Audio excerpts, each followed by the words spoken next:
الحمد لله رب العالمين والصلاة والسلام على رسوله الأمين وعلى آله وصحبه أجمعين وبعد تزکیہ نفس کی کلاس میں ہم سورہ ابراہیم کی تفسیر پڑھ رہے ہیں، اور سورہ ابراہیم کی تفسیر میں آج ہمارے سامنے جو آیت ہے وہ آیت نمبر 24، 25، 26، ان سب کا تعلق ایک ہی جو ہے مضمون سے ہے۔ اس کے بعد آیت نمبر 27، یہ جو ہے آیت، اس میں جو ہے قبر کے تعلق سے کچھ باتیں ہیں، موت کے بعد قبر میں جو سوال کیا جائے گا۔ تو پہلے ہم ان 3 آیتوں کی طرف آتے ہیں، اس کے بعد وقت بچے گا تو انشاءاللہ آیت نمبر 27۔ تو سب سے پہلے آیت نمبر 24، اس میں اللہ تعالیٰ کا ارشاد ہے، أَلَمْ تَرَ كَيْفَ ضَرَبَ اللَّهُ مَثَلًا كَلِمَةً طَيِّبَةً كَشَجَرَةٍ طَيِّبَةٍ أَصْلُهَا ثَابِتٌ وَفَرْعُهَا فِي السَّمَاءِ۔ أَلَمْ تَرَ، کیا تم نے دیکھا نہیں، کیا آپ نے دیکھا نہیں کہ اللہ تعالیٰ نے کیسی مثال پیش کی ہے۔ ضرب اللہ مثلا، اللہ تعالیٰ نے مثال پیش کی ہے، کس چیز کی؟ کلیمتن طیبتن، ایک اچھے کلمے کی، ایک اچھے کلمے کی، ایک پاکیزہ کلمے کی، ایک پاکیزہ بات کی، کشجرۃ طیبۃ، کہ وہ ایک پاکیزہ، ایک اچھے اور ایک فائدہ پہنچانے والے درخت کی مثال ہے۔ اصلها ثابت وفرعها فی السماء، جس کی جڑ تو زمین میں گڑی ہوئی ہے، زمین کے اندر ہے۔ اصلها ثابت، جس کی جڑ، اصل کہتے ہیں جڑ، جہاں سے کوئی چیز نکلتی ہے وہاں سے شروع ہوتی ہے، اس کو کہا جاتا ہے یہ اس کی اصل ہے۔ تو اس کی جڑیں، اس کی جڑ تو زمین میں اندر ہے۔ وَفَرْعُهَا فِي السَّمَاءِ، لیکن اس کی جو برانچز ہیں، اس کی ٹہنیاں ہیں، وہ آسمان میں ہیں، یعنی اوپر ہیں، بہت اوپر جاتی ہیں اس کی ٹہنیاں۔ یہ جو ہے آیت نمبر 24۔ ویسے آیت نمبر 25 کا تعلق بھی اسی سے ہے، لیکن پہلے ہم اس کے بارے میں آپ کے سامنے بات رکھیں۔ یہاں اللہ تبارک و تعالی نے ایک مثال پیش کی ہے، کلمہ طیبہ کی ایک مثال پیش کی ہے، کہ اس کی مثال سمجھو کہ ایک اچھے درخت کی ہے، شجرۃ طیبہ، اچھے درخت کی اس کی مثال ہے۔ اب یہ کلمہ طیبہ کیا ہے؟ کلیمتن طیبتن کہا، کلمہ طیبہ کیا ہے؟ تو میں جو ہے اگر آپ لوگوں سے پوچھوں تو شاید آپ میں سے ہر کسی کو بچپن میں یہ یاد کرایا گیا ہوگا کہ کلمہ طیبہ یہ لا الہ الا اللہ ہے۔ بچوں کو کلمے جو ہے رٹائے جاتے ہیں، حالانکہ وہ کوئی ثابت چیز نہیں ہے، لیکن لا الہ الا اللہ اس کے بارے میں تو ہے۔ اس آیت کی تفسیر میں یہ بات کہی گئی ہے کہ کلمہ طیبہ کیا ہے؟ یہ کلمہ لا الہ الا اللہ ہے۔ کلمہ لا الہ الا اللہ، یہی کلمہ طیبہ۔ جبکہ بعض مفسرین نے کلمہ طیبہ سے مراد کلمہ اسلام دیا ہے، یعنی کوئی شخص اسلام قبول کر لیتا ہے تو پورا اسلام، پوری اسلامی شریعت یہ کلمہ طیبہ ہے۔ تو دونوں باتیں جو ہے کہی گئی ہیں، تو زیادہ جو مشہور ہے وہ کیا ہے؟ جیسا میں نے آپ سے کہا کہ آپ کو بھی یاد کرایا گیا ہوگا، اول کلمہ طیب، دوم کلمہ شہادت، تو یاد جو ہے کرایا گیا ہوگا آپ۔ تو جو ہے اول کلمہ طیب جو ہے نا وہ یہی کلمہ طیبہ، کیا کہتے ہیں مفسرین نے یہ ذکر کیا ہے کہ یہ کلمہ کلمہ لا الہ الا اللہ ہے۔ بہرحال یہ کلمہ کلمہ لا الہ الا اللہ، اس کی بڑی فضیلت ہے۔ ہم اس وقت آپ کے پاس اس کلمے کی فضیلت کا کوئی درس لے کر کے تو نہیں بیٹھے ہیں کہ ہم اس کے فضائل بیان کریں گے، لیکن یہ آپ میں سے ہر ایک کو پتا ہے کہ اس کلمے کی بڑی فضیلت ہے، اور اس کی فضیلت میں کوئی شبہ نہیں ہے۔ ہر کوئی جانتا ہے یہ کلمہ طیبہ کی فضیلت، کلمہ لا الہ الا اللہ۔ اور جو لوگ یہ کہتے ہیں کہ کلمہ سے مراد، کلمہ طیبہ سے اسلام مراد ہے، تو ان دونوں قول میں، دونوں رائے میں، یہ دونوں جو اوپینین ہیں، یہ کوئی زیادہ فرق نہیں ہے اس میں، بلکہ کہہ لیجئے کہ فرق نہیں ہے، کیونکہ کلمہ طیبہ کہیں یا کلمہ اسلام کہیں، مطلب کیا ہے کہ اسلام میں جو شخص داخل ہو گیا، جس کے دل میں ایمان کی چاشنی آ گئی، ایمان کی روشنی سے جس کا دل منور ہو گیا، تو ایمان کی روشنی جس کے دلوں میں جگمگا رہی ہے نا، یہ اصل اسی کی مثال ہے۔ تو یہ جب ہم کلمہ بھی کہیں گے، کلمہ طیبہ لا الہ الا اللہ، تو اس میں بھی اسی توحید کا اشارہ ہے، جس توحید کی طرف اسلام دعوت دیتا ہے۔ اور اس کا مطلب یہ نہیں ہوگا کہ صرف جو ہے لا الہ الا اللہ کہنا کافی ہے، بلکہ مطلب یہ ہوتا ہے کہ اسلام میں داخل ہو جانا۔ جیسے حدیثیں آتی ہیں، آپ سنتے رہتے ہیں کہ من قال لا الہ الا اللہ دخل الجنہ، جس نے لا الہ الا اللہ کہا جنت میں داخل ہو۔ مطلب کیا ہے؟ اسلام میں داخل ہو گیا، اس کے دل میں ایمان آ گیا، تو دل میں ایمان آ جانے کے بعد اب وہ جنت میں داخل ہوگا۔ کوئی مومن ہمیشہ جہنم میں نہیں رہ سکتا، اگر وہ جہنم میں گیا بھی اپنے کسی جرم کی وجہ سے، تو سزا مکمل ہونے کے بعد اس کو جنت میں داخل کیا جائے گا۔ تو لا الہ الا اللہ کہنے کا مطلب کیا ہے اس حدیث کے اندر، من قال لا الہ الا اللہ دخل الجنہ، کہ جس نے لا الہ الا اللہ کہا جنت میں داخل ہو گیا، یعنی اسلام میں داخل ہوا، پورے طریقے سے وہ مسلمان ہوا، ایمان اس کے دل میں پیوست ہو گیا، تو ظاہر سی بات ہے وہ مومن ہے، تو جنت میں جائے گا۔ جبکہ بعض لوگوں نے اس حدیث کی شرح میں یہ بات بھی کہی ہے کہ یہ مرنے کے وقت جس کے زبان سے کلمہ لا الہ الا اللہ نکل گیا، تو وہ سیدھا جنت میں جائے گا۔ یہ بھی حدیثیں آپ سنی ہوں گی، اس طرح کی حدیثیں جو کہ مرنے کے ٹائم میں اگر جو ہے کلمہ نکل جاتا ہے لا الہ الا اللہ، تو مطلب یہ ہے کہ اسی کلمے پر وفات ہوئی ہے، اور یہ مبشرات میں سے ہے، یعنی یوں کہہ لیجیے کہ اللہ تعالیٰ کی طرف سے ایک جو ہے اس کے لیے گڈ نیوز، ایک خوشخبری ہوئی لوگوں کے لیے کہ یہ جنت میں جائے گا۔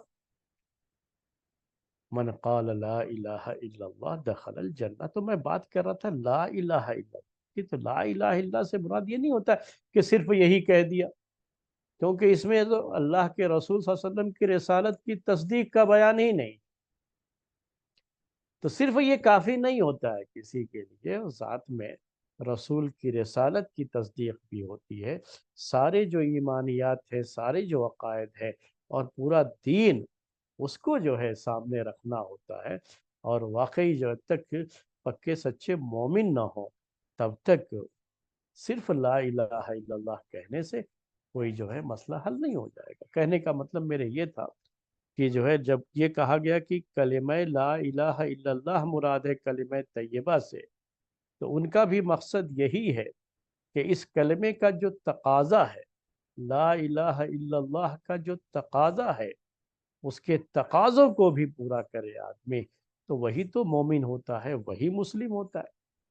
تو ہم چاہے اسلام کہیں کہ اس سے مراد کلمہ اسلام ہے، یا کلمہ طیبہ لا الہ الا اللہ کہے، دونوں کا جو ہے معنی جو ہے دونوں آخر میں آ کر کے اسی پر مل جاتے ہیں کہ اسلام میں آدمی پورے طریقے سے داخل ہو چکا ہے اور ایمان کی کرنیں اس کے دل میں روشنی پیدا کیے ہوئے ہیں، ایمان کی گرمی اس کے دل میں پائی جاتی ہے۔ تو کیا ہے، اللہ تعالیٰ نے کہا کہ الم تری کیف ضرب اللہ مثلا کلمۃ طیبۃ، اللہ تعالیٰ نے مثال پیش کی، کیا تم نے دیکھا نہیں، کیا آپ نے دیکھا نہیں؟ خطاب کس سے ہے؟ اللہ کے رسول صلی اللہ علیہ وسلم سے۔ آپ کے اوپر ہی قرآن کو نازل کیا گیا، تو یہ خطاب کس سے ہے؟ کس سے بات کہی جا رہی ہے؟ اللہ کے رسول صلی اللہ علیہ وسلم سے کہی جا رہی ہے۔ لیکن میں بات آپ سے بار بار یہ کہتا رہتا ہوں جب بھی جو ہے اس طرح کی آیتیں آتی ہیں کہ آپ خود بھی اپنے آپ کو اس جگہ پہ رکھ کر کے سوچئے۔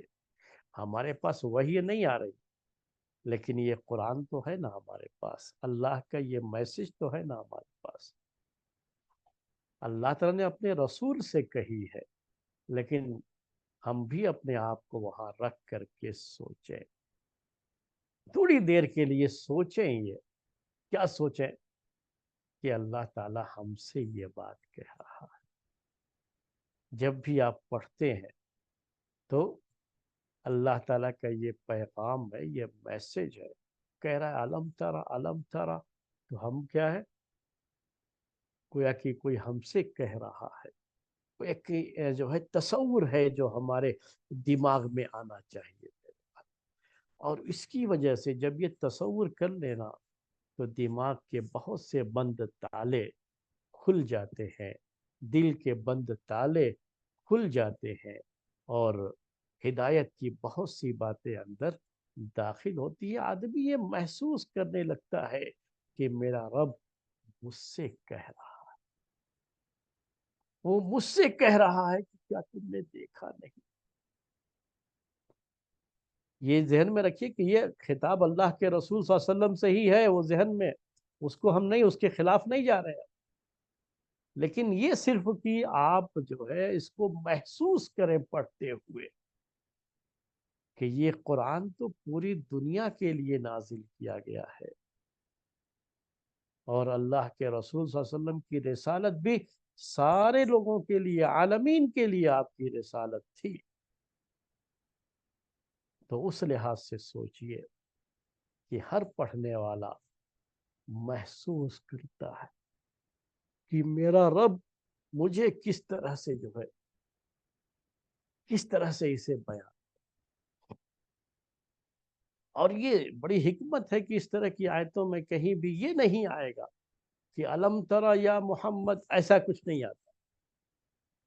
حالانکہ خطاب اللہ کے رسول صلی اللہ علیہ وسلم ہی سے ہے، لیکن اس خطاب میں پوری امت داخل ہوتی ہے۔ ہر ایک کو محسوس کرنا چاہیے، جب پڑھتے ہیں تو محسوس کرے کہ میرا رب کیا کہہ رہا ہے، میرا رب مجھ سے کیا کہہ رہا ہے۔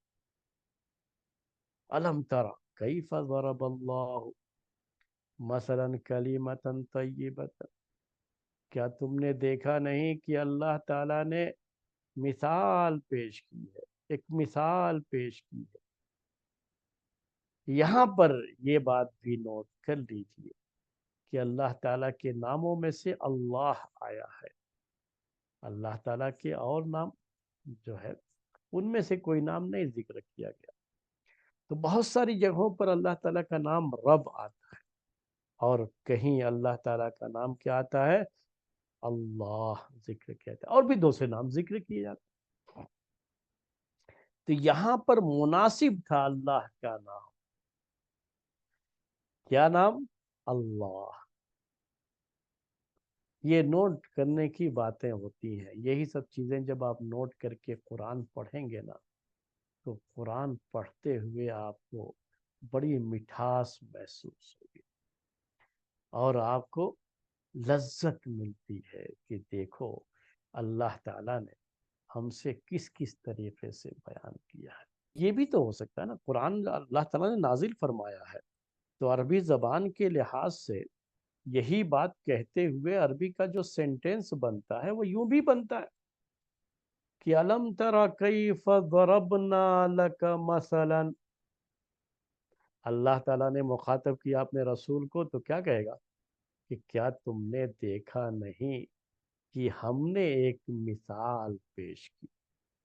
جیسے اور جگہوں پر ہوتا ہے کہ ہم نے قرآن کو نازل فرمایا، جیسے اور جگہوں پر ہے نا، جگہ جگہ ہوتا ہے نا کہ ہم نے یہ کیا، ہم نے، اللہ تعالیٰ جو ہے وہاں پر جو ہے یہ بیان کرتا ہے کہ ہم نے یہ کیا، ہم نے قرآن کو نازل کیا۔ انا انزلناہ فی لیلۃ القدر، ہم نے اس کو لیلۃ القدر میں نازل کیا ہے۔ تو یہاں اس طرح سے بھی ضمیر کے ساتھ، پروناؤن کے ساتھ بھی یہ بیان ہو سکتا ہے کہ الم تر کیف ضربنا مثلا، کہ کیا تم نے دیکھا نہیں کہ ہم نے مثال پیش کی، ہم نے ایک مثال پیش کی۔ لیکن پروناؤن کے بجائے یہاں اللہ تعالیٰ نے اللہ، اپنے ناموں میں سے اللہ ذکر کیا۔ کیا تم نے دیکھا نہیں کہ اللہ نے، اللہ، اللہ کے ناموں میں سے اللہ یہ اسم اعظم ہے، اسم اعظم کہا جاتا ہے، اللہ تعالیٰ کا یہ اسم اعظم ہے۔ دوسری بات یہ ہے کہ اس نام میں الوہیت کی صفت پائی جاتی ہے، الرب میں ربوبیت کی صفت پائی جاتی ہے، اور اللہ میں کون سی صفت پائی جاتی ہے؟ الوہیت کی صفت پائی جاتی ہے۔ الوہیت کا مطلب کیا ہے؟ معبود ہونا، تنہا اس کی عبادت کی جائے۔ وہ اللہ ہے، معبود ہے، تنہا اس کی عبادت ہو، تو یہ معنی اس جو ہے اللہ اس نام میں پایا۔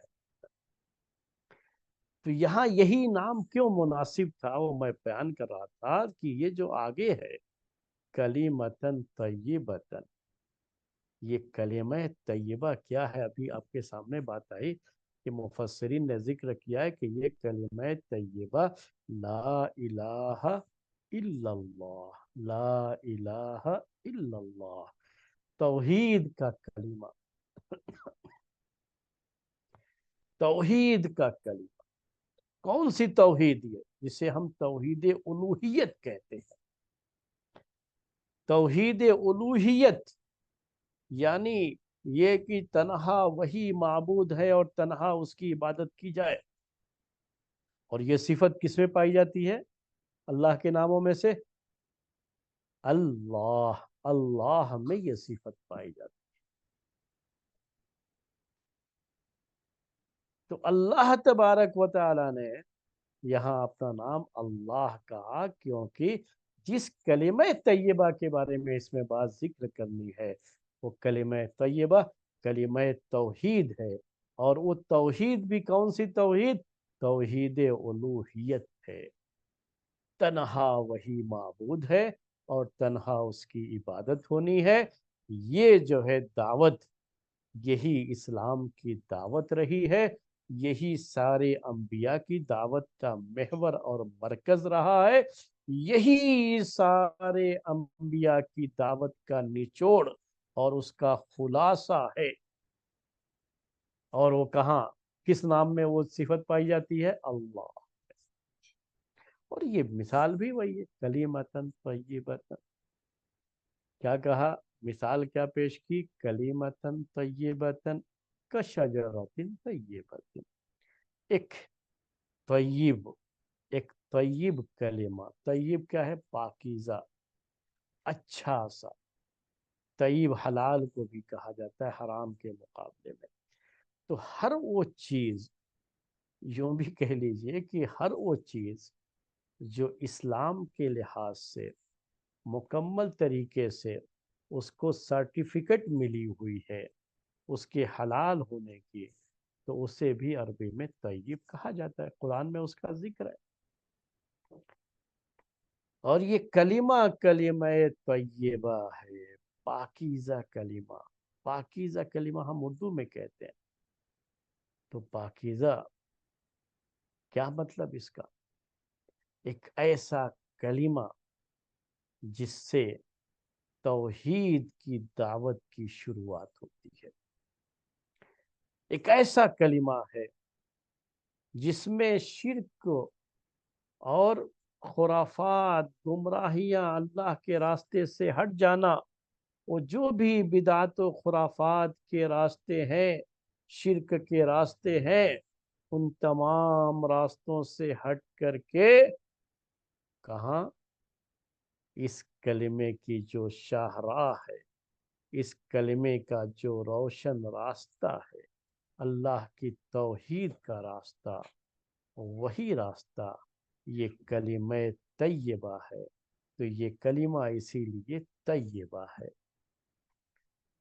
کہ یہاں شرک و خرافات کی آلائشیں نہیں ہیں، یہاں شرک و خرافات کی گندگیاں نہیں ہیں۔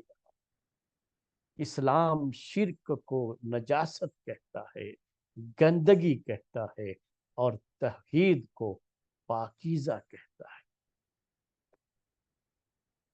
تو توحید یہ پاکیزہ چیز ہے۔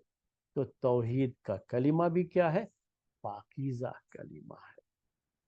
پاکیزہ وہی یعنی پاک ہے، یہاں شرک کی نجاست نہیں پائی جاتی ہے۔ کہا کلیمتن طیبتن، کیا مثال ہے کلمہ طیبہ کی؟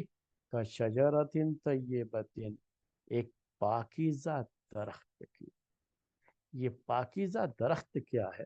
یہ کھجور کا درخت ہے۔ اللہ کے رسول صلی اللہ علیہ وسلم نے مومن کی مثال اسی درخت سے دی ہے، کھجور کے درخت، جس کو عربی میں نخلہ کہا جاتا ہے۔ اسی کھجور کے درخت سے مومن کی مثال دی ہے۔ مومن کا دل پاکیزہ ہوتا ہے، مومن کا عمل پاکیزہ ہوتا ہے، کیونکہ مومن کلمہ طیبہ کا ماننے والا ہوتا ہے۔ جب کلمہ طیبہ کو مان لیتا ہے، اللہ کی توحید میں آ جاتا ہے، اللہ کی توحید پر قائم رہتا ہے، تو پھر ہر چیز پاکیزہ ہو جاتی ہے۔ تو اس کی مثال کیسے ہے؟ جیسے کھجور کا درخت، شجرہ طیبہ۔ قرآن میں کہا شجرہ طیبہ، یہ شجرہ طیبہ کھجور کا درخت، کھجور کا درخت جس کی جڑ تو زمین میں ہوتی ہے، لیکن اس کی جو ٹہنیاں ہیں، اس کی جو شاخیں ہیں، اس کی جو برانچز ہیں، یہ بہت اوپر جا کر کے ہوتے ہیں۔ سمجھ گئے؟ یہ جو ہے نیچے ہی نہیں رہتے، یہ بڑا اونچا جاتا ہے درخت۔ یہ آپ اپنے یہاں ناریل کا درخت دیکھ لیجئے، تو ناریل کا درخت بہت حد تک جو ہے کھجور کے درخت کی طرح ہوتا ہے، مکمل نہیں لیکن کسی حد تک وہ کھجور کے درخت کی طرح ہوتا ہے۔ زمین میں جڑ ہوتی ہے اور اونچا جاتا ہے یہ درخت، اور اونچا جا کر کے پھر اس کی برانچز نکلتی ہیں۔ بہت جلدی اس کی برانچز نہیں ہوتی ہے نیچے سے۔ یہ ہے اللہ تعالیٰ نے کہا کہ اس کی یہ مثال۔ ایک تو اس کی صفت، اس اچھے درخت کی صفت کیا بتائی کہ اس کی جڑ زمین میں اور اس کی شاخیں، ٹہنیاں، برانچز آسمان میں۔ آسمان سے مراد یہاں پر اونچائی، جو عربی زبان میں السما کا لفظ ہے، یہ اونچائی کے لیے بھی استعمال کیا جاتا ہے۔ تو یہ مطلب نہیں ہے اس کا کہنے کا کہ بالکل آسمان تک پہنچ گئی ہے، لیکن اس میں تشبیہ میں کچھ فائدے بھی ہیں اس کے، کیوں یہاں کہا گیا ہے وہ میں آگے ابھی بیان کروں گا انشاءاللہ۔ لیکن اس کے پہلے دوسرا فائدہ اس کا یہ بیان کیا کہ تؤتی اکلھا کل حین باذن ربھا، جو اپنے رب کے حکم سے ہر وقت پھل دیتا ہے۔ اس میں پھل آتا ہے تو یہ پھل اس کا ہمیشہ رہتا ہے۔ وہ پھل جو ہے سردی کے موسم میں بھی آتا ہے، وہ پھل گرمی کے موسم میں بھی آتا ہے۔ تو یہ پھل درختوں پر، کھجور کے یہ درخت، اس پر یہ پھل اللہ کے حکم سے، اپنے رب کے حکم سے وہ ہمیشہ اپنا پھل دیتا ہے۔ تؤتی اکلھا کل حین باذن ربھا۔ اب یہاں پر کھجور کے درخت کی مثال پیش کی اللہ تعالیٰ نے، کلمہ طیبہ کو کھجور کے درخت سے اس کی مثال پیش کی ہے۔ ہمیں اس مثال کو سمجھنا ہے۔ میں نے یہ بھی بتایا کہ حدیث میں، صحیح بخاری میں یہ حدیث ہے کہ اللہ کے رسول صلی اللہ علیہ وسلم نے کہا ہے کہ مومن کی مثال کھجور کے درخت کی ہے۔ تو آج ہم دونوں باتوں کو لے کر کے چلیں گے میرے بھائیو۔ آپ سب لوگ مومن ہیں، اللہ کا کرم ہے، ہم سب مومن ہیں، اللہ کا کرم ہے، یہ اس کا جو ہے فضل ہے کہ اس نے ہمیں ایمان کی دولت سے نوازا ہے۔ تو ہمارے لیے، اس لیے یہ مثال ہمارے لیے بڑی اہمیت ہے، تو اس مثال کو ہمیں اچھی طرح سمجھنا بھی چاہیے نا۔ کلمہ طیبہ کی مثال پیش کیا کہ یہ شجرہ طیبہ ہے، اور شجرہ طیبہ ہم نے آپ سے کہا کہ کھجور کا درخت ہے۔ آپ میں سے اکثر لوگوں نے کھجور کا درخت تو دیکھا ہی ہے، اگر کچھ لوگوں نے نہ بھی دیکھا ہو تو انہوں نے ناریل کا درخت دیکھا ہوگا۔ تو میں آپ سے یہ کہہ رہا تھا کہ تھوڑی بہت مشابہت اس سے رہتی ہے اس کی۔ تو کھجور کے درخت کو سامنے رکھیے اور کلمہ طیبہ کی یہ مثال، اور اللہ تبارک و تعالیٰ نے اس کے جو دو فائدے ذکر کیے، دو چیزیں، دو فائدے نہیں بلکہ دو اس کی پہچان بتائی ہے، اس پہچان کو اس تشبیہ کی روشنی میں سمجھنے کی کوشش کیجیے۔ میں اسی دو پہچان کی طرف آتا ہوں۔ پہلی پہچان کیا ہے کہ جڑیں تو زمین میں ہیں لیکن برانچز کہاں ہیں؟ آسمان میں ہیں۔ کلمہ طیبہ کی یہی مثال ہے، وہ کلمہ طیبہ جو ایک مومن کی زبان سے نکلتا ہے، یہ کلمہ مومن کی زبان سے نکلتا ہے، لیکن پہنچتا کہاں ہے؟ آسمان کی بلندیوں کو چیرتا ہوا رب کے پاس پہنچتا ہے۔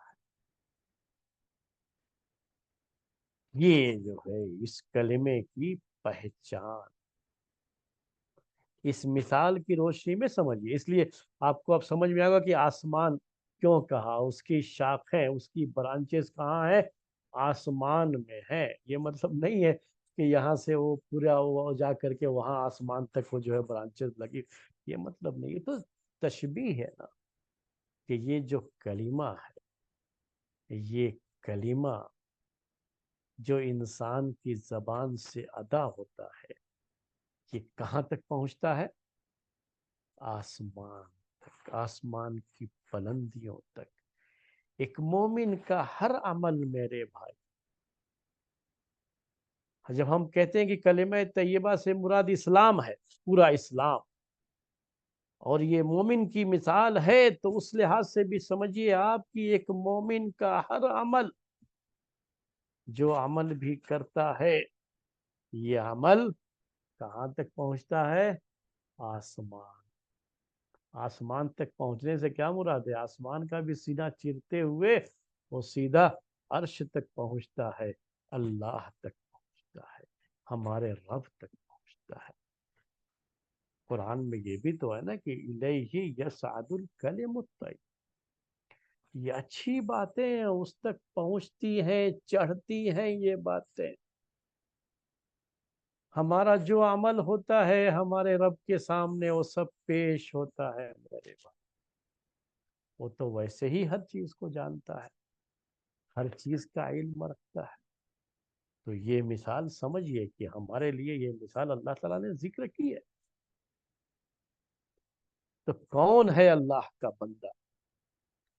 مومن جس کے دل میں کلمہ طیبہ یہ بیٹھا ہوا ہو، اس کے دل میں ایمان یہ بیٹھا ہوا ہے، ایمان پیوست ہے، مضبوط ہے، اور وہ یہ چاہے کہ اس کے رب کے پاس اس کا کوئی غلط عمل پہنچے، ہے کوئی جو چاہے گا؟ نہیں، ہر کوئی تو پھر یہی چاہے گا میرے بھائیوں کہ ہمارا اچھا عمل ہمارے رب کے پاس پہنچے، یہ عمل سب پہنچ رہا ہے، وہاں تک پہنچ رہا ہے۔ کلمہ طیبہ، اور کلمہ طیبہ کے بعد جب یہ کلمہ پڑھ لیا مومن ہو گیا، تو مومن کا یہ عمل رب کے پاس پہنچتا ہے۔ فرشتے لے جا کر کے جب پیش کرتے ہیں رب کے سامنے، تو وہ جو ہے پوچھتا ہے ان سے، یہ کہتے ہیں، حالانکہ وہ تو پہلے سے ہی جانتا ہے نا، اس سے تو کوئی چیز چھپی نہیں ہے، لیکن صرف کیوں پوچھتا ہے فرشتوں سے؟ فرشتوں کے سامنے اپنے ان نیک بندوں کی اہمیت کو ظاہر کرنے کے لیے، کہ میرے نیک بندے دیکھو کیا کر رہے ہیں، میرے نیک بندوں کا حال کیا ہے، کلمہ پڑھ لیا تو کیا حال۔ ابھی یہ کفار مشرکین کی مثال نہیں ہے، وہ آگے چل کر کے آئے گی مثال۔ یہ مومن کی مثال ہے جنہوں نے کلمہ پڑھ لیا ہے، ان کے عمل کی اہمیت کتنی بڑھ جاتی ہے کہ یہ عمل عرش تک پہنچتا ہے۔ اور کفار مشرکین کے عمل کا کیا حال ہوتا ہے، وہ آگے والی مثال میں آئے گی بات۔ تو یہ ہمارے سوچنے کی بات ہے، یہ تزکیہ نفس ہے۔ اپنے دل کو اچھی طرح سے سمجھا لو، اپنے دل میں یہ بات بیٹھا لو کہ ہمارا جو بھی عمل ہوگا وہ کہاں تک پہنچنا ہے، عرش تک پہنچنا ہے، اللہ تک پہنچنا ہے۔ وہ ہمارے ہر علم کو جانتا ہے، اور ساتھ میں فرشتے یہ سب لے کر کے آسمان پہ چڑھتے ہیں، پہنچاتے ہیں فرشتے، یہ اللہ تک پہنچاتے۔ تو یہ ایک بات تھی۔ دوسری بات کیا ہے؟ کہا تؤتی اکلہا کل حین، اکلہا کا یعنی یہ جو کہا گیا کہ وہ اکل سے مراد جو وہ چیز جو کھائی جاتی ہے، یعنی اس کا پھل کہہ لیجیے، اس لیے ترجمہ اس کا کیا کرتے ہیں کہ اس کا پھل۔ تو درخت یہ درخت جو مثال پیش کی گئی مومن کی، جو کھجور کا درخت ہے، میں نے آپ سے کہا یہ درخت یہ اپنا پھل دیتا ہے کل حین، ہر وقت، بِإِذْنِ رَبِّهَا، اپنے رب کے حکم سے۔ دیکھیے اب یہاں پر اللہ نہیں ذکر کیا گیا، یہاں رب ذکر، اللہ تعالیٰ کے نام سے، کیونکہ یہاں رب ہی مناسب، اس کے بعد پھر اللہ آئے گا، وَيَضْرِبُ اللَّهُ۔ لیکن میں ابھی آپ کے سامنے یہ بتانا چاہ رہا ہوں کہ یہ اپنا پھل دیتا ہے کل حین، ہر وقت، یعنی ہمیشہ اپنا فائدہ لوگوں تک پہنچاتا ہے۔ یہ مومن کی مثال ہے۔ اب اس مثال میں سمجھو میرے بھائی، ایک آئینہ ہے یہ، اس آئینے میں جھانک کر کے دیکھو کہ ہماری تصویر کیسی نظر آ رہی ہے۔ یہ مثال ہم سب کے لیے ایک آئینہ، آئینہ یعنی مرر، جس میں ہمیں خود اپنی شکل کو تلاش کرنا ہے کہ ہم کہاں ہیں، ہماری شکل کیسی ہے۔ ہماری مثال کیا ہے؟ کھجور کا درخت ہے۔ کھجور کا درخت اپنے پھل سے بہت فائدہ پہنچاتا ہے، ہر وقت اپنے پھل سے وہ فائدہ پہنچاتا ہے۔ کھجور کا یہ جو پھل ہے نا، کا جو درخت جو پھل دیتا ہے، یہ ہمارے یہاں جو آم اور جو دوسرے پھل ہوتے ہیں نا، اس کی طرح سے نہیں ہے جو سیزن میں تو نظر آیا اور پھر مارکیٹ سے غائب ہو جاتا ہے۔ یہ تو ایسا ہے کہ آپ کو ہمیشہ نظر آئے گا، یہ کبھی غائب نہیں ہوتا۔ کھجور تو سالہ سالہ، پورا سال کھاتے رہیے، پورا سال کھائیے،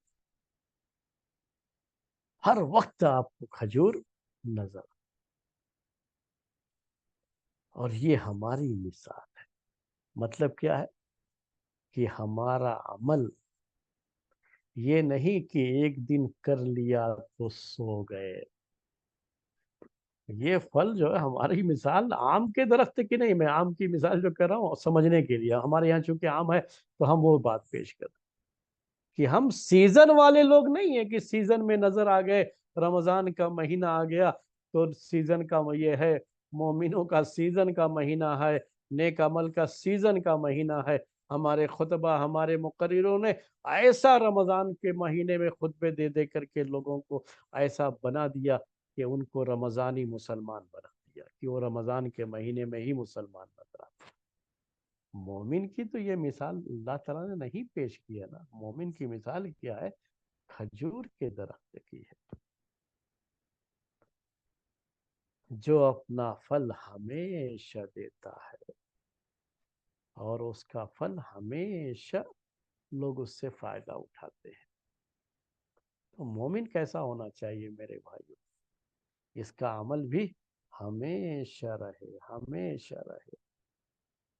کبھی ایک دن دو دن ایسا نہیں ہے. یہ سیزن کے لحاظ سے نہیں، اس کو ہمیشہ رہنا ہے. تو ایمان ہمیشہ رہنا، عمل صالح ہمیشہ ہر روز اللہ کے پاس، عمل صالح کی یہ کھیپ اللہ کے پاس پہنچ رہی ہے، پہنچتی رہنی چاہیے. یہی میرے بھائیوں مطلوب ہے ہم سے، کسی خاص مہینے کے لحاظ سے نہیں، کسی خاص وقت کے لحاظ سے نہیں. ہاں بعض مہینے، بعض اوقات دوسرے مہینوں کے لحاظ سے اس میں کچھ پیداوار زیادہ ہو سکتی ہے. کھجور میں بھی ایسا ہوتا ہے کہ جب اس کا یہ رہتا ہے توڑنے کا، جب پورے طریقے سے پھل آتا ہے تو بہت زیادہ تازے تازے جو کھجور درختوں میں ہوتے ہیں تو وہ الگ ہی اس کا اپنا مزہ ہے.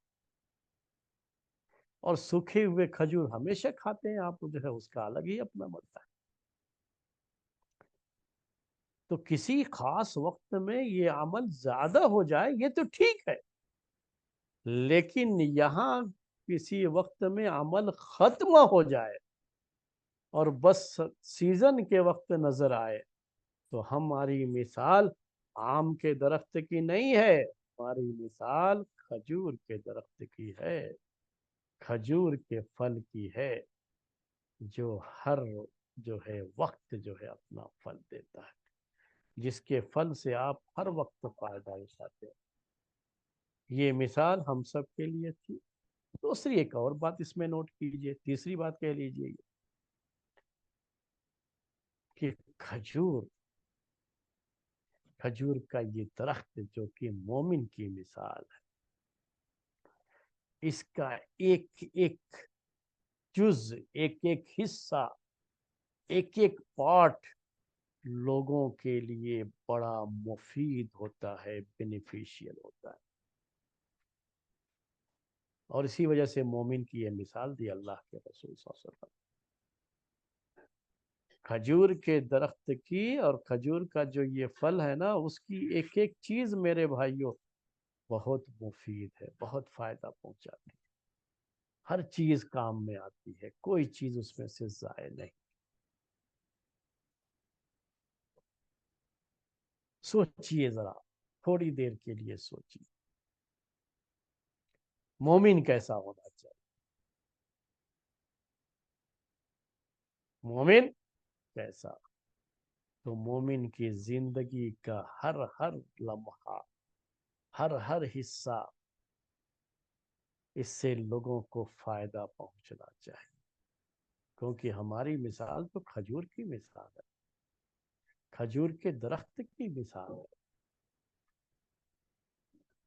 جیسا کھجور کا درخت فائدہ پہنچا رہا ہے، اس کے ایک ایک جز اور پارٹ سے لوگوں کو فائدہ ہو رہا ہے.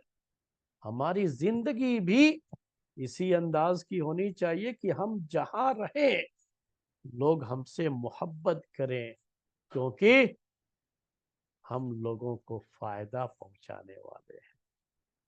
ہمارا کام دینے کا ہے، لینے کا نہیں.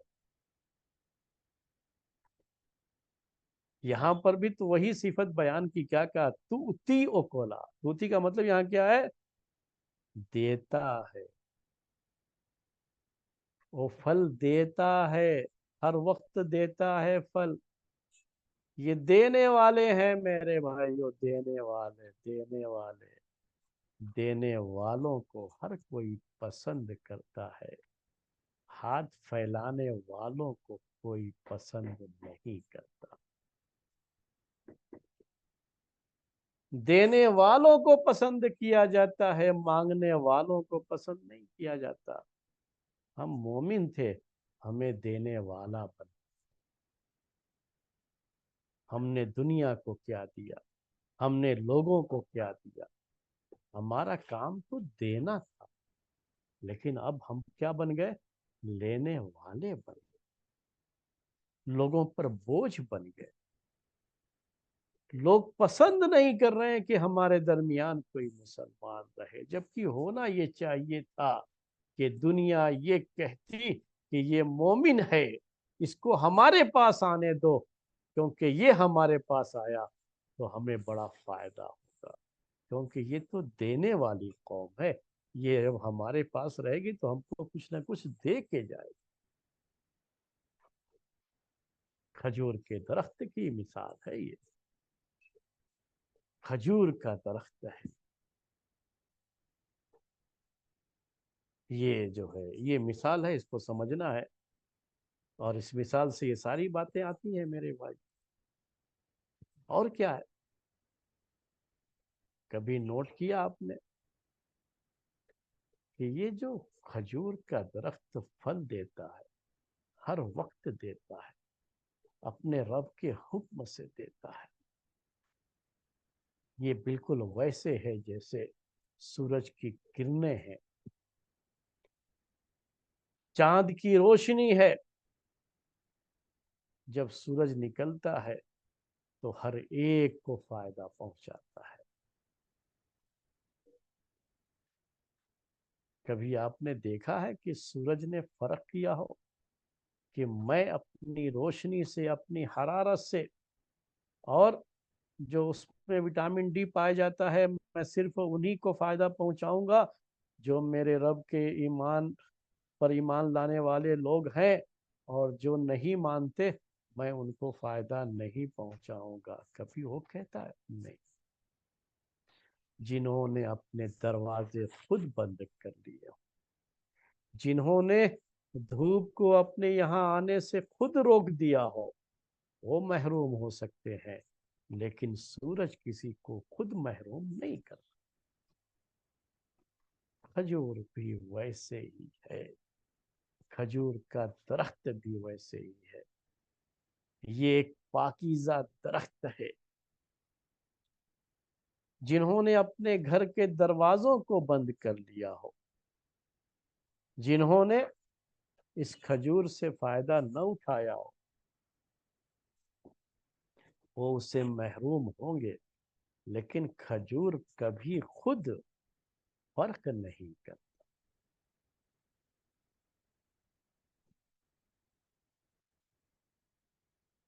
یہ بھی سوچئے نا ذرا. ہم مومن ہیں، ہماری مثال کھجور کے درخت، تو ہم کو بھی اسی کو سوچ کر کے لوگوں کو فائدہ پہنچانا ہوتا ہے. فائدہ پہنچانے کی وہ صفت پیدا کر. ہمارا کام، ہم مومن ہیں، ہمارا کام فائدہ پہنچانا ہے. کوئی خود روک لے اپنے آپ کو، اور جو ہے اپنے دروازے کو بند کر لے، اپنے دل کے دروازے کو بند کر لے، اپنے کان میں انگلیاں ڈال لے، تو یہ اس کا اپنا معاملہ ہے. لیکن ہمارا معاملہ یہ ہے کہ ہم تو اپنے حق کی یہ آواز ہر کان تک پہنچائیں گے، ہر دروازے تک پہنچائیں گے، ہر دروازے پر دستک دیں گے کہ یہ فائدہ اس گھر کو بھی پہنچ جائے، اس جگہ کو بھی پہنچ جائے. ہماری کوشش تو یہی ہوگی، ہم تو یہی چاہیں گے. اور دنیا کو بھی پتہ لگے گا کہ یہ مومن ہے، اس کا کام دینا ہے، اس کا کام دینا. یہ فائدہ پہنچاتا ہے، یہ نقصان پہنچانے کے بارے میں نہیں سوچتا. آخری بات جو اس سلسلے کی ہے، آپ اس آیت پر غور کریں کہ تؤتی اکلہا کل حین بإذن ربہا، بإذن ربہا، اپنے رب کے حکم سے۔ یاد رکھیے کہ کوئی کسی کو کچھ بھی نہیں پہنچا سکتا، ایک درخت پر پھل بھی نہیں آ سکتا جب تک رب کا حکم نہ ہو۔ پالنے والا وہ ہے، رب وہ ہے، تو جب تک اس کی طرف سے درخت کو حکم نہیں ہوتا نا، وہ درخت بھی پھل نہیں دیتا ہے۔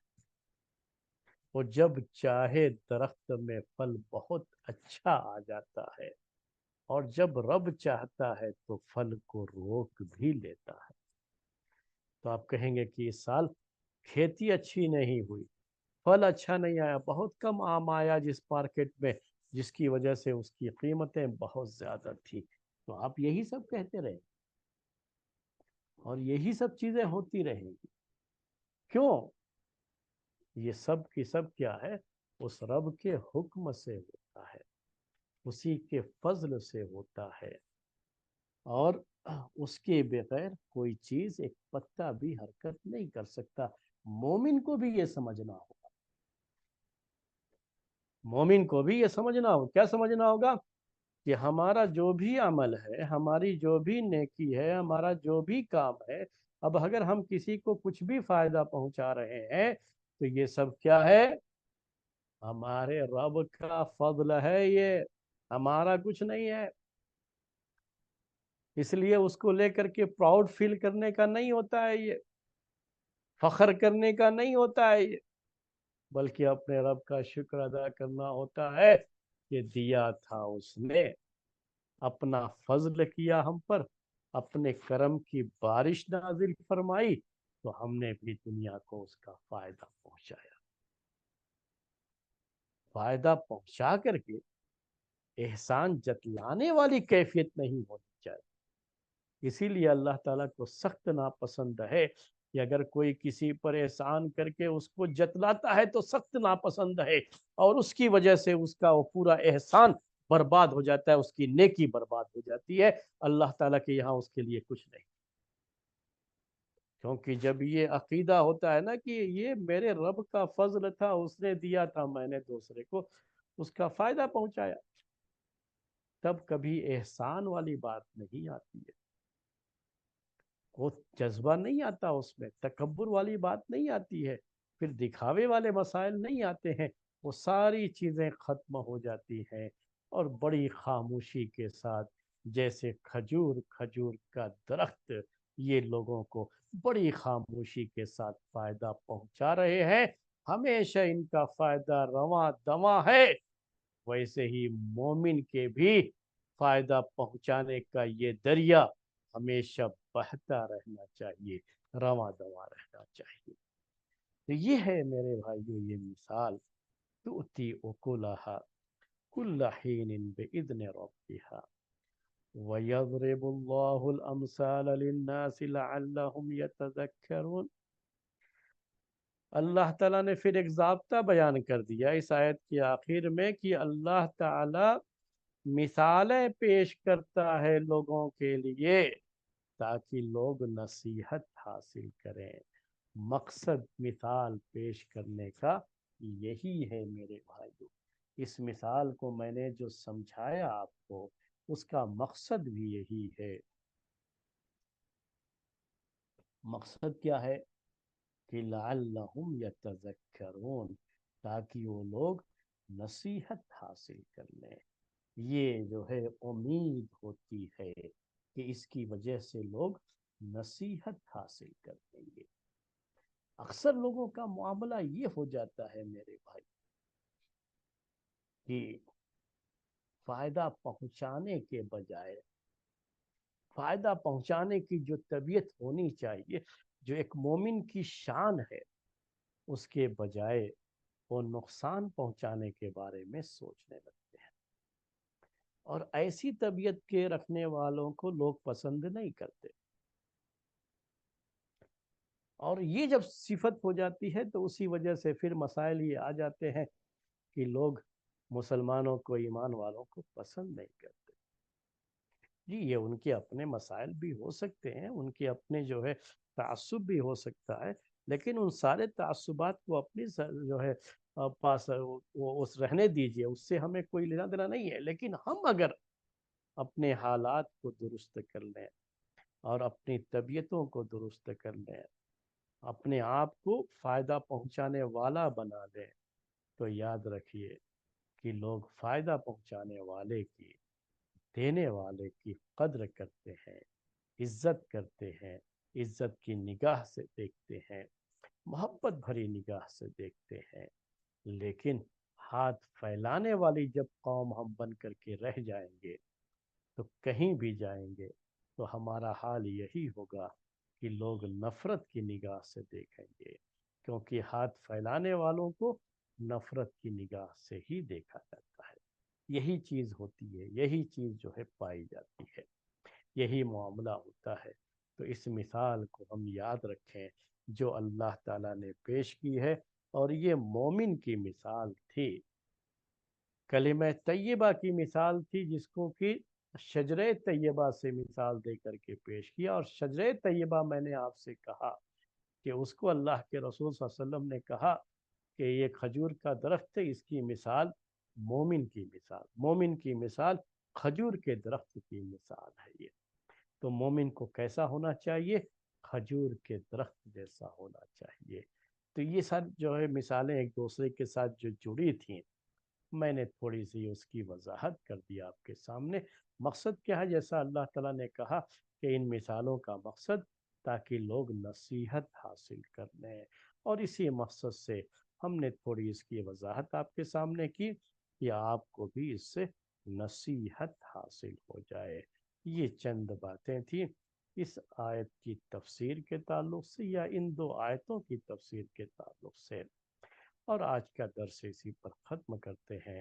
سبحانک اللہم و بحمدک، اشہد ان لا الہ الا انت، استغفرک و اتوب الیک۔